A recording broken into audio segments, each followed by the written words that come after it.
Christmas Eve.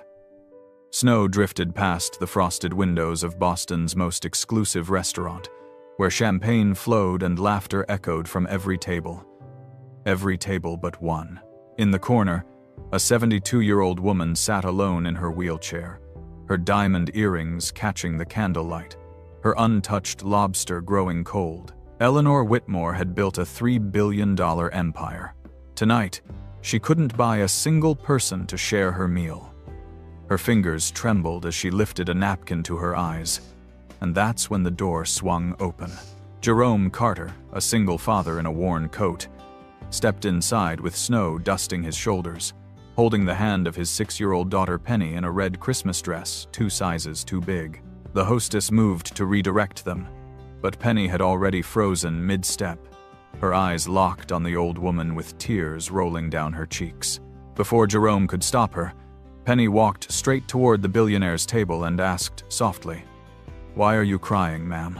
None of them knew that this single moment would change all of their lives forever. The Charles restaurant had been Eleanor Whitmore's Christmas tradition for 43 years. Back when her husband Robert was alive, they would reserve the corner table by the window, the one with the best view of the falling snow. They would order the lobster thermidor, share a bottle of 1978 Chateau Margaux, and watch the families around them celebrate while holding hands beneath the white linen tablecloth. Robert always said that Christmas was not about the gifts under the tree, but about the warmth you could see in someone's eyes when they looked at you. Eleanor never understood what he meant until he was gone. The accident happened on a Tuesday, an ordinary Tuesday that became the dividing line of her entire existence. A delivery truck ran a red light on Commonwealth Avenue, and in the span of 3 seconds, Eleanor lost her husband of 39 years and the use of her legs. The doctors said she was lucky to be alive, but lying in that hospital bed with half her body refusing to respond to her commands, Eleanor wondered what kind of luck they were talking about. The physical therapy took 18 months. Learning to navigate the world from a wheelchair took longer. But the hardest part was returning to an empty penthouse where Robert's reading glasses still sat on the nightstand, waiting for him to come home. Tonight, the restaurant hummed with celebration. To her left, a young couple fed each other bites of chocolate mousse, their wedding rings catching the candlelight. To her right, 3 generations of a family clinked glasses and erupted in laughter at a joke Eleanor could not hear. Behind her, a father hoisted his daughter onto his shoulders so she could touch the crystal chandelier, her giggles rising above the soft piano music. Everywhere Eleanor looked, she saw connection. Everywhere she looked, she saw what she had lost. Her son James had not spoken to her in 11 years. The last conversation they had was in this very restaurant, at this very table, when she informed him that she would not be attending his wedding because she had a merger to finalize in Tokyo. He called her heartless. She called him ungrateful for everything she had sacrificed to build the empire that would one day be his inheritance. The words they threw at each other that night left wounds that neither of them knew how to heal. James moved to Seattle with his wife, and Eleanor heard through mutual acquaintances that she had 2 grandchildren she had never met. 2 small humans who shared her blood but not her life. The lobster on her plate had gone cold. The champagne had lost its bubbles. Eleanor raised her napkin and pressed it against her eyes, not caring anymore if anyone saw. She was 72 years old. She had $3 billion in assets, 17 properties across 4 continents, and a foundation that bore her name. But on Christmas Eve, she could not find a single person to share a meal with. The money, the power, the empire she had spent her entire life building, none of it could fill the chair across from her. None of it could bring back the warmth of Robert's hand in hers. None of it could undo the words she had said to her son in this very room. The door swung open, and a gust of cold air swept through the restaurant. Eleanor looked up through blurred vision and saw a man standing in the entrance, snow clinging to the shoulders of his worn wool coat. He was tall, with broad shoulders that spoke of physical labor, and his face was flushed from the cold. But what caught Eleanor's attention was not the man himself, it was the small hand he held in his, belonging to a little girl in a red Christmas dress that hung 2 sizes too big on her tiny frame.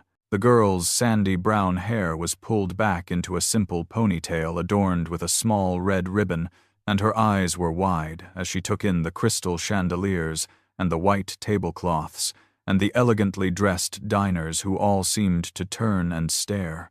The hostess approached them with the kind of smile that did not reach her eyes.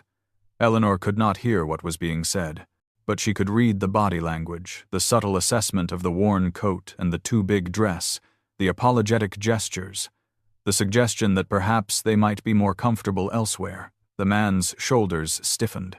He reached into his pocket and pulled out what looked like a reservation slip, showing it to the hostess with quiet dignity. Eleanor watched as confusion flickered across the hostess's face as she checked her book, as her smile became marginally more genuine. But before the man could be led to his table, the little girl had slipped free of his grasp. Penny Carter had a gift that her father did not fully understand but had learned to trust. She could see things that adults missed, things hidden beneath the surface of smiles and small talk and social convention. Her mother used to call it her superpower, the ability to look at someone and know exactly what they needed, even when they did not know themselves. When Penny's mother was dying in the hospital, she made Penny promise to use her gift to spread kindness wherever she went.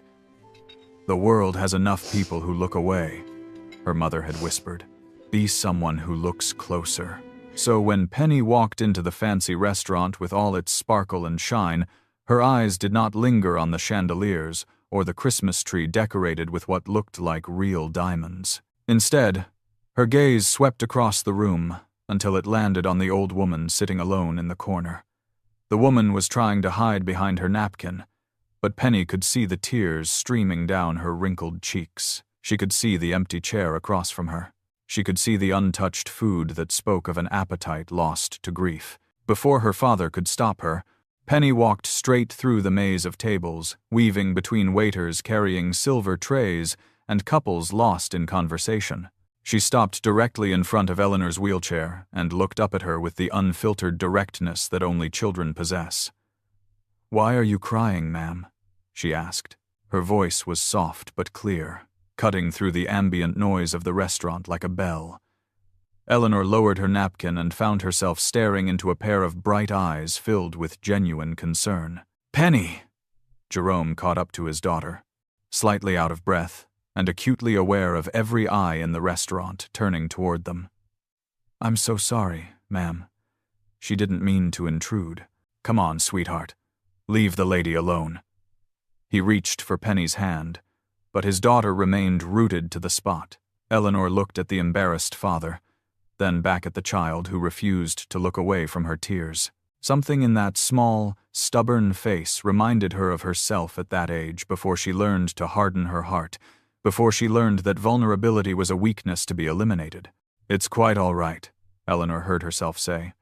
Her voice sounded strange to her own ears, rusty from disuse. How long had it been since she had spoken to anyone outside of business meetings and household staff? "I was just remembering someone I lost." Penny nodded solemnly, as if this made perfect sense. She reached into the pocket of her oversized dress and pulled out a piece of paper folded into a small rectangle. It was a handmade Christmas card, decorated with crayon drawings of snowflakes and a crooked star. "I made this for someone special," Penny said, holding it out to Eleanor. "But I think you need it more." Eleanor's hands trembled as she accepted the card. She opened it carefully, and inside, written in a child's uneven handwriting, were 5 words: "No one should be alone." The tears that Eleanor had been trying to suppress broke free. She pressed the card against her chest and wept openly, her shoulders shaking with the force of emotions she had kept locked away for years. She wept for Robert, for James, for all the birthdays and holidays she had missed while chasing deals that seemed so important at the time. She wept for the grandmother she had never been, for the wife she could never be again, for the mother who had failed so completely. Jerome watched in alarm as his daughter's simple gesture reduced one of Boston's most powerful women to tears. He did not recognize Eleanor Whitmore. He had never moved in the circles where her face would be familiar. All he saw was a lonely old woman in a wheelchair who was now sobbing uncontrollably, drawing concerned looks from the other diners. "Ma'am, I'm truly sorry if we upset you," he said, placing a protective hand on Penny's shoulder. "We'll leave you be." Eleanor reached out and caught his wrist with surprising strength. "Please," she said, her voice breaking. "Please don't go. I've been sitting at this table alone for 3 hours. Would you and your daughter consider joining me for dinner?" Jerome hesitated. He had brought Penny to the Charles restaurant as a Christmas surprise, using the last of his savings to make a reservation at the place her mother had always dreamed of visiting. Denise used to clip pictures of the restaurant from magazines, describing in vivid detail the dishes she wanted to try, the atmosphere she wanted to experience just once in her life. She never got the chance. The cancer took her before they could afford anything beyond the hospital cafeteria. But here was this elegant stranger offering to share her table, and something in her eyes, a loneliness so profound it was almost visible, made Jerome reconsider his instinct to politely decline. "My name is Eleanor," the woman said as they settled into the chairs across from her, "and I must apologize for my reaction to your daughter's kindness. I'm not usually so emotional." Jerome introduced himself and Penny, noting how the old woman's eyes lingered on his daughter with something approaching wonder. The waiter appeared and offered menus, and Jerome tried not to let the prices make him visibly flinch. A single appetizer here cost more than his weekly grocery budget. Eleanor must have noticed his discomfort because she waved the menus away and ordered for the table with quiet authority. "Trust me," she said with a hint of a smile. "I've been coming here for decades. I know what's good." As the first course arrived, a delicate soup that tasted like nothing Jerome had ever experienced, conversation began to flow. Eleanor asked about Penny's school, her favorite subjects, her dreams for the future. Penny answered each question with the seriousness of a Senate witness, explaining that she wanted to be a doctor like the ones who had tried to save her mama, or maybe a teacher, or maybe someone who made those beautiful wooden toys she saw in shop windows. At the mention of wooden toys, Jerome's jaw tightened almost imperceptibly, but Eleanor caught it. "What about you, Jerome?" she asked. "What do you do?" He took a deep breath and answered with the same words he had spoken to countless potential employers over the past 3 years. "I'm a craftsman, woodworking, restoration, carpentry. I can build or fix just about anything with my hands." He paused, then added with forced lightness, "But what I mostly do these days is pick up odd jobs where I can find them. Times are tough." Eleanor leaned forward slightly, her business instincts engaging despite the setting. A craftsman without steady work. In a city full of buildings that are falling apart, that seems like a waste of talent. The main course arrived lobster that practically melted on the tongue, but Eleanor barely touched hers. She was too absorbed in Jerome's story, which he told with a mixture of pride and pain. He had learned his craft from his grandfather, who had learned it from his father, who had spent his whole life in a small New Hampshire town building furniture that families kept for generations. Jerome had spent 15 years perfecting his skills, building a reputation in his community as someone who could restore antique furniture to its original glory, who could look at a damaged piece of history and see what it was meant to be. Then Denise got sick. The medical bills piled up faster than he could pay them. He sold his tools, his workshop, everything he had built. He took out loans that grew interest faster than he could comprehend. And when Denise died anyway, leaving him alone with a 3-year-old daughter and a mountain of debt, Jerome found that his reputation meant nothing to the banks and landlords who demanded payment. He had been working 3 jobs ever since, overnight shifts at a warehouse, weekend gigs as a handyman. Anything that paid and still let him pick Penny up from school. The dream of returning to his craft felt further away than ever. "I applied to every restoration company in Boston," Jerome said, his voice flat with the exhaustion of repeated rejection. "Every one of them said the same thing. I don't have the right degree. I don't have the right connections. I don't fit their company culture." He let out a bitter laugh. "What they mean is I don't have a fancy diploma from some Ivy League school. I learned my trade the old-fashioned way, with my hands, and apparently that's not good enough anymore." Eleanor's expression hardened. She knew exactly what he meant. She had spent 50 years in business, watching talented people get overlooked because they did not fit someone's narrow idea of what success should look like. Penny had been quietly working on something throughout dinner, her small hands folding and creasing her napkin into an origami shape. Now she presented her creation to Eleanor, a paper crane, slightly lopsided but made with obvious care. "My mama taught me how to make these," Penny said. "She said if you make 1,000 cranes, you get a wish. I've made 247, but I give them away to people who look sad, because maybe they need wishes more than I do." Eleanor accepted the crane with the same reverence she might show a priceless artifact. "What are you wishing for, Penny?" she asked softly. The little girl glanced at her father, then back at Eleanor. "I wish for Daddy to build beautiful things again. He used to smile all the time when he was building."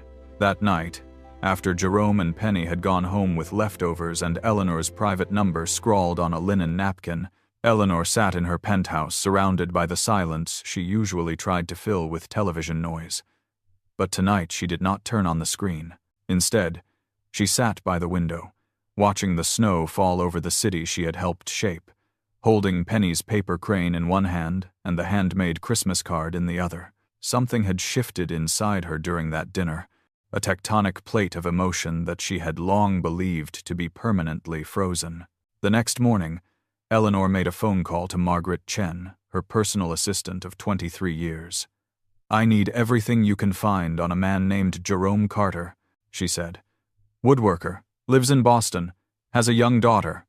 Margaret did not ask questions. Within 48 hours, a comprehensive dossier landed on Eleanor's desk. Jerome Carter, age 38, graduated top of his class from a vocational school that no longer existed. 15 years of documented excellence in furniture restoration and custom carpentry. Clients who raved about his attention to detail, his ability to understand exactly what a piece needed without being told. Then came the darker pages. Denise Carter, deceased at 34 from ovarian cancer. Medical bills totaling $473,000, the bulk of which remained unpaid. Collection agencies. Credit scores decimated. Eviction notice served and barely avoided through a last-minute intervention by a local church. And application after application to restoration firms across New England, all of them rejected with variations of the same polite refusal. One company cited lack of formal credentials. Another worried about his non-traditional background. A third simply stated that they had decided to go in a different direction. But what caught Eleanor's attention most was a folder of photographs that Margaret had somehow obtained pictures of Jerome's work from before the medical bills consumed everything. There was a Victorian writing desk he had restored to museum quality, its inlaid wood gleaming like new. A set of handcrafted chairs that looked like they belonged in a catalogue. And most striking of all, a series of wooden toys he had made for Penny. A rocking horse with real horsehair mane, a dollhouse with working doors and windows, a music box that played a melody his wife had hummed to their daughter every night. The craftsmanship was extraordinary. The love behind each piece was visible in every detail. Eleanor spent the next 3 days thinking.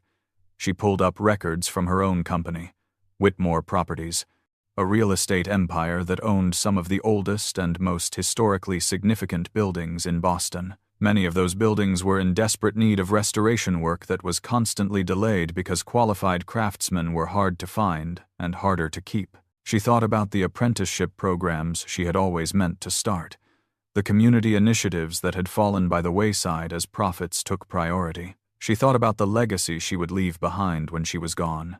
On the 4th day, Eleanor called Jerome. "I have a business proposition for you," she said. "Not charity. Business.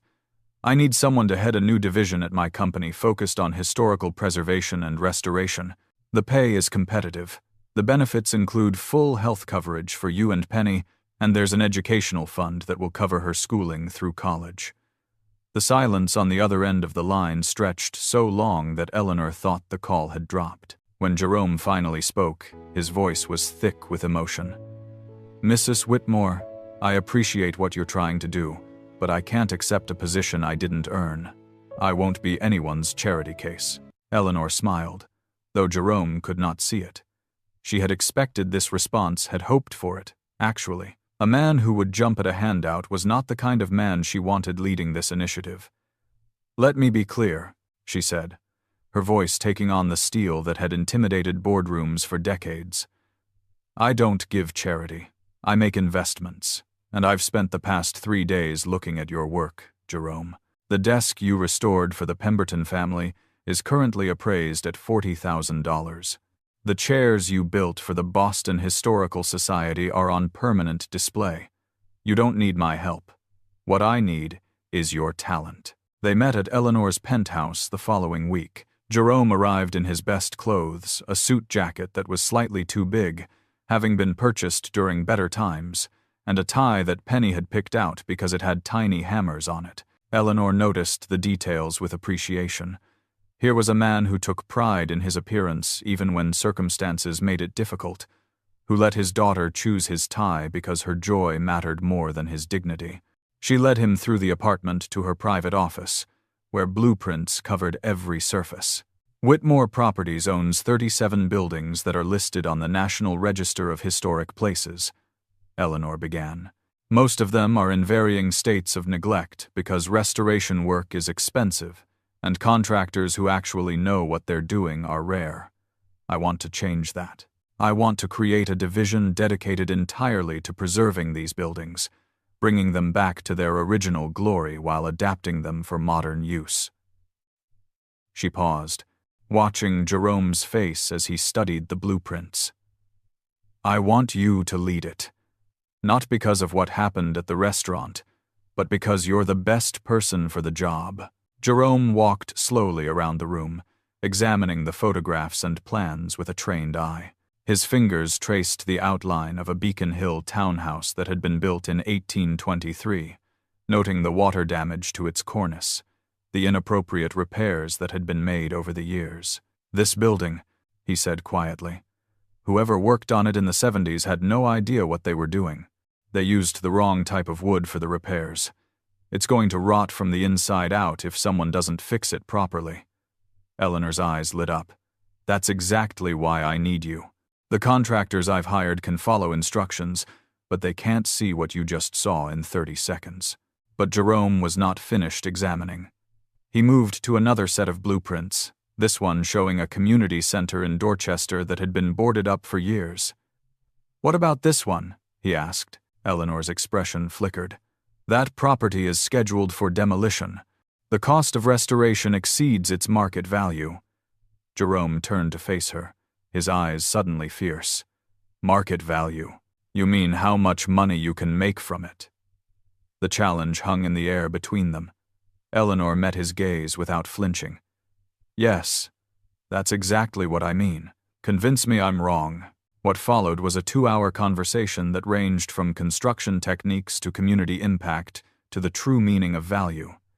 Jerome argued that a building's worth could not be measured only in dollars, that the community center in Dorchester had been the heart of its neighborhood for 60 years before neglect closed its doors. Eleanor pushed back, demanding numbers, projections, proof that restoration made financial sense.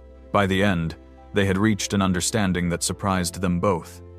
Jerome would take the position, but only if he had the authority to pursue projects based on community need as well as profit potential. And Eleanor would provide the resources, but only if Jerome agreed to mentor young people from underserved communities, passing on his skills to a new generation. There's one more condition, Eleanor said as they shook hands. I want you to start an apprenticeship program. Find young people who remind you of yourself at that age, talented, hardworking, overlooked. Give them the chance that no one gave you. Jerome's grip tightened on her hand. For a moment, he could not speak. The dream he had buried 3 years ago, the dream of not just practicing his craft but passing it on, suddenly seemed possible again. Mrs. Whitmore, he said, you have yourself a deal. The announcement of the new Historical Preservation Division sent shockwaves through Whitmore Properties. Eleanor had built her company on a foundation of calculated risk and careful vetting, and for her to suddenly create an entire department led by an unknown craftsman with no corporate experience seemed completely out of character. The board members requested an emergency meeting. The CFO, a man named Douglas Harrington who had been positioning himself for years to take over when Eleanor inevitably stepped down, led the charge. "With all due respect, Eleanor," Douglas said, his voice dripping with condescension that had nothing to do with respect. "This Jerome Carter has no advanced degree, no management experience, and no track record in corporate environments. Our shareholders expect us to make decisions based on qualifications, not personal connections." He let the implication hang in the air. Eleanor looked around the room at the faces of her board members, some sympathetic, some skeptical, some openly hostile. She had built this company from nothing, had made every one of them wealthy beyond their expectations, and now they questioned her judgment. "Let me tell you about qualifications," Eleanor said, her voice quiet but carrying to every corner of the room. "I've spent the past 2 weeks reviewing our restoration contracts for the past 5 years.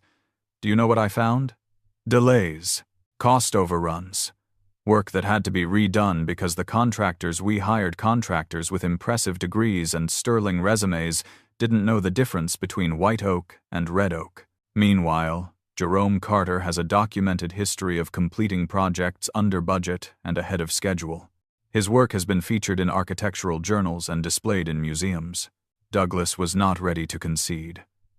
"That's all very well for small projects, but we're talking about a division that will handle millions of dollars in contracts. How do we know he can manage at that scale?" Eleanor smiled, but there was no warmth in it. "The same way we knew you could manage when I promoted you from junior accountant 20 years ago, Douglas. I made a judgment call based on potential. I was right about you. I'm right about Jerome Carter." She turned to address the full board.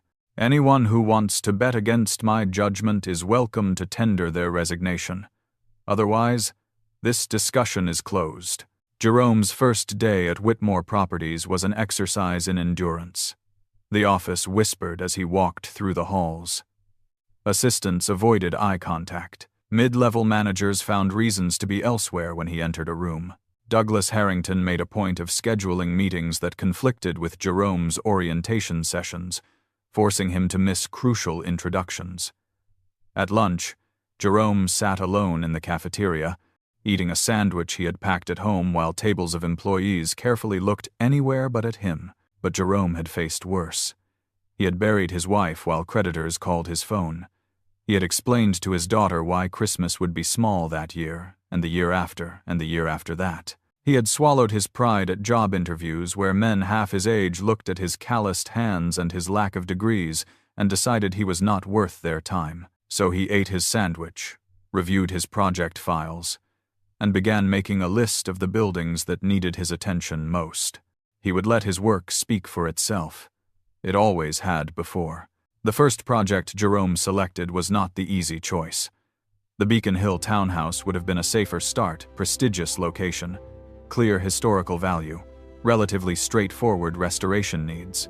Instead, Jerome chose the Dorchester Community Center that Eleanor had marked for demolition. He spent 3 weeks on site, documenting every crack in the foundation, every water stain on the ceiling, every inch of the building that others had written off as beyond saving. Then he presented his findings to the board in a meeting that Douglas Harrington had tried to cancel twice.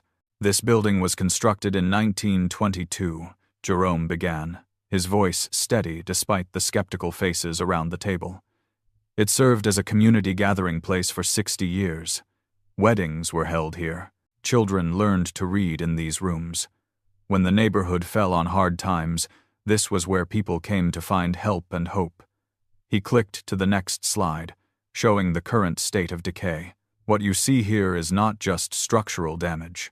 It's the result of deliberate neglect.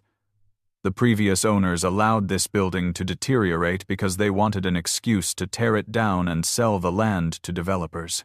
Douglas interrupted with a theatrical sigh. "This is all very touching, Mr. Carter, but the numbers don't lie.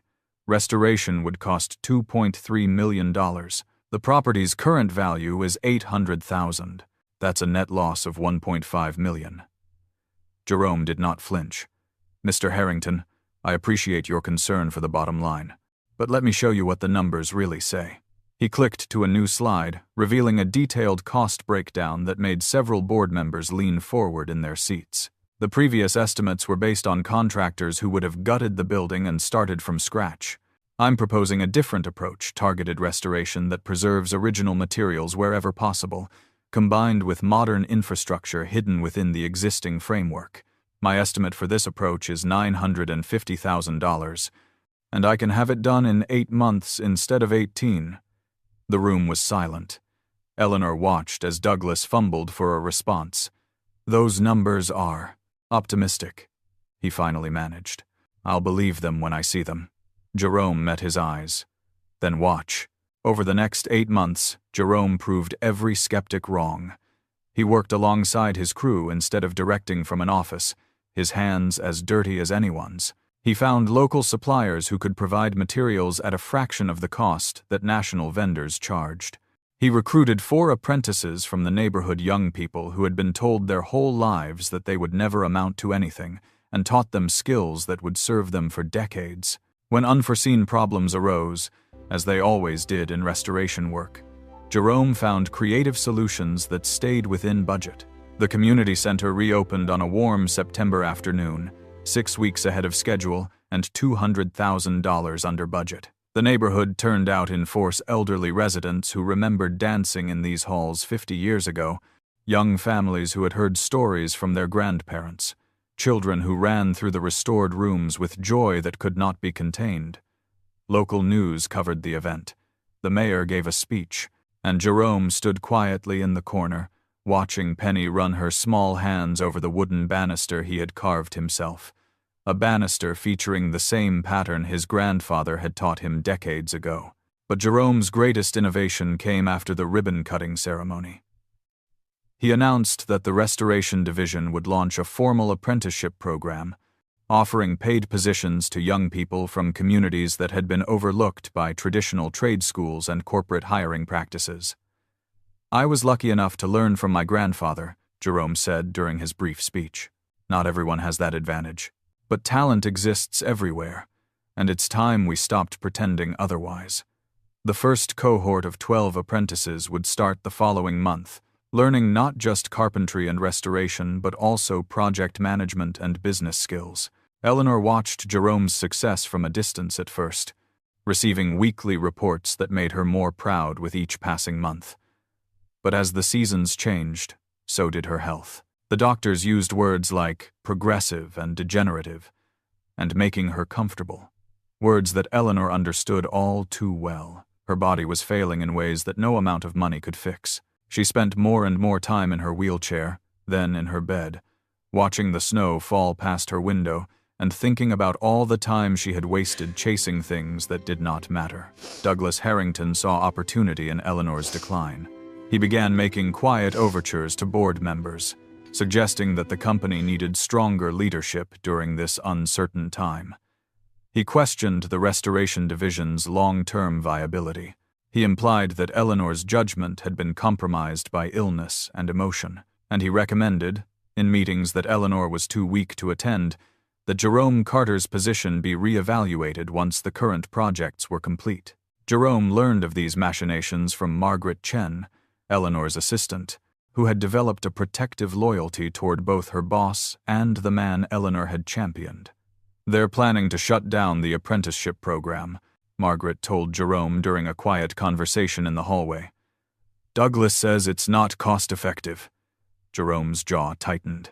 The apprenticeship program had already trained 23 young people, many of whom had gone on to full-time positions within the company or started their own businesses. Calling it not cost-effective was like calling oxygen unnecessary.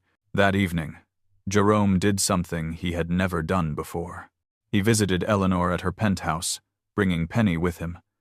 They found her sitting by the window in her wheelchair, thinner than he remembered, but with the same sharp eyes that missed nothing. Penny immediately climbed onto the footrest of Eleanor's wheelchair and began telling her about school, about the crane she had made that day, about how her daddy had let her help sand a piece of wood at the workshop.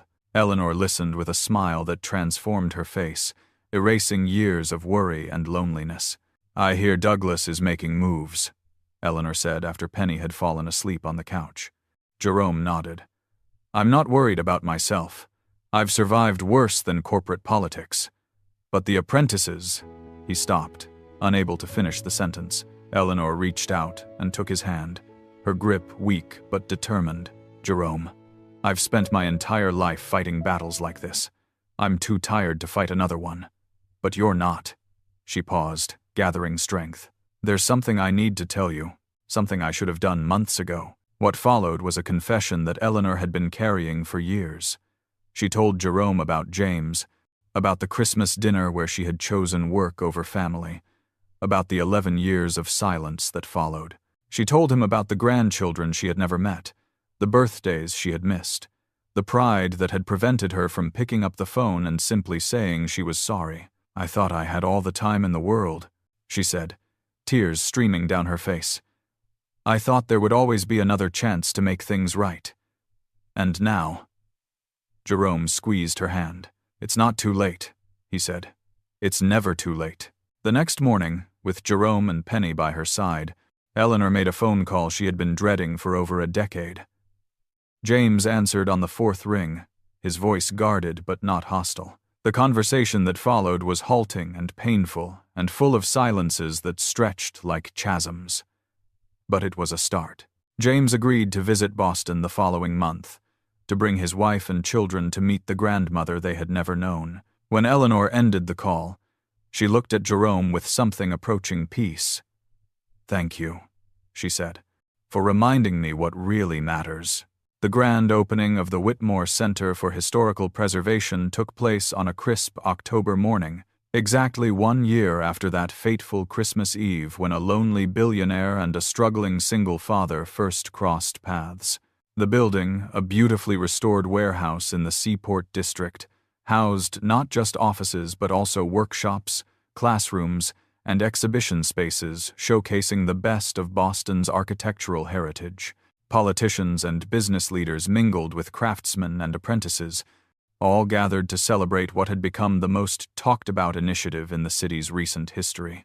Jerome stood at the podium, looking out at a crowd that included his apprentices, his colleagues, and the community members who had supported him when no one else would. Penny sat in the front row next to Eleanor, who had insisted on attending despite her doctor's concerns. Beside Eleanor sat James, his wife, and 2 children who called Eleanor Grandma with increasing ease.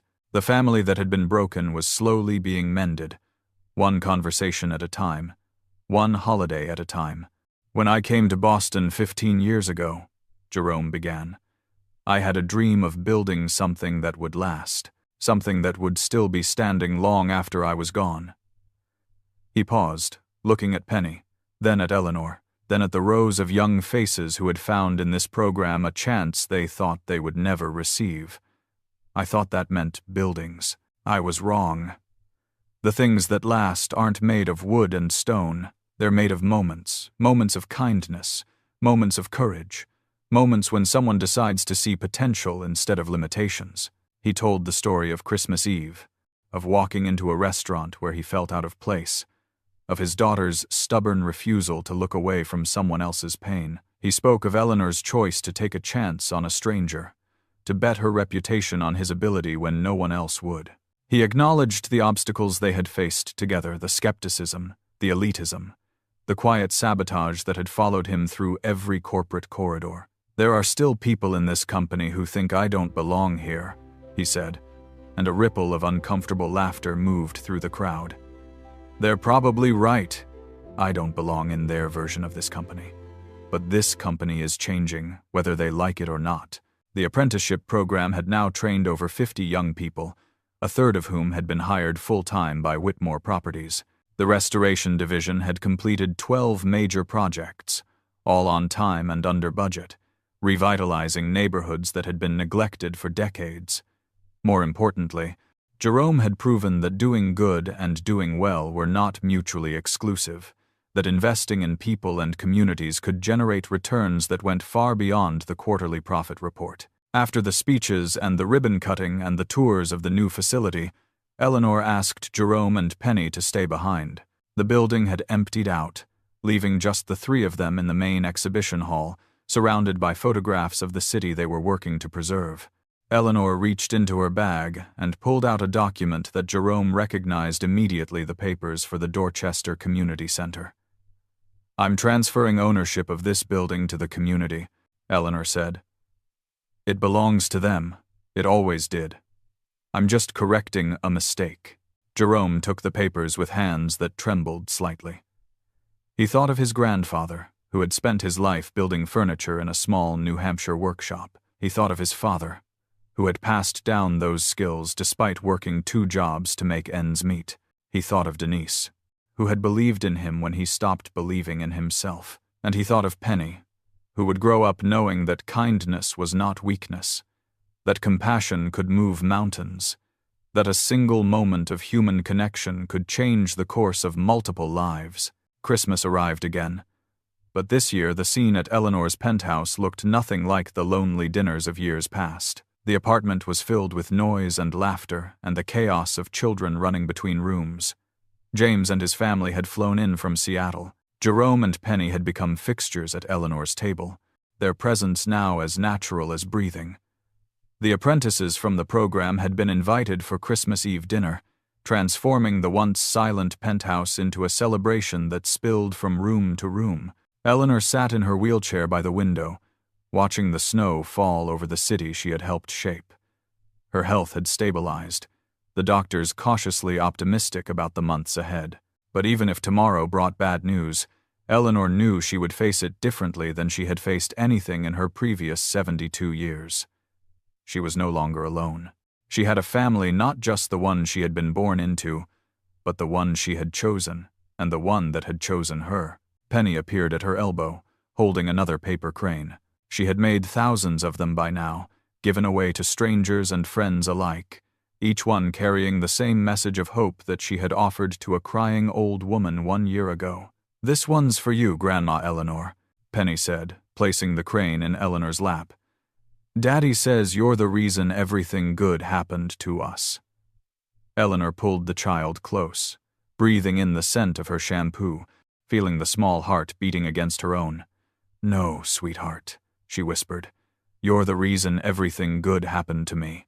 Outside, the snow continued to fall on Boston, covering the streets and the buildings and the community center in Dorchester that had become a symbol of what was possible when people chose connection over isolation.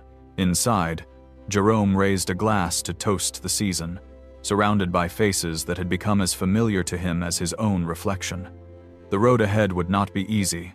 There would be more obstacles, more skeptics, more moments when giving up seemed like the rational choice. But none of them would face those challenges alone. And in the corner of the room, on a small table that Jerome had built with his own hands, sat a handmade Christmas card decorated with crayon snowflakes and a crooked star. 5 words, written in a child's uneven handwriting, had started everything. No one should be alone. Those words had brought a billionaire back to her family. They had given a struggling father a second chance.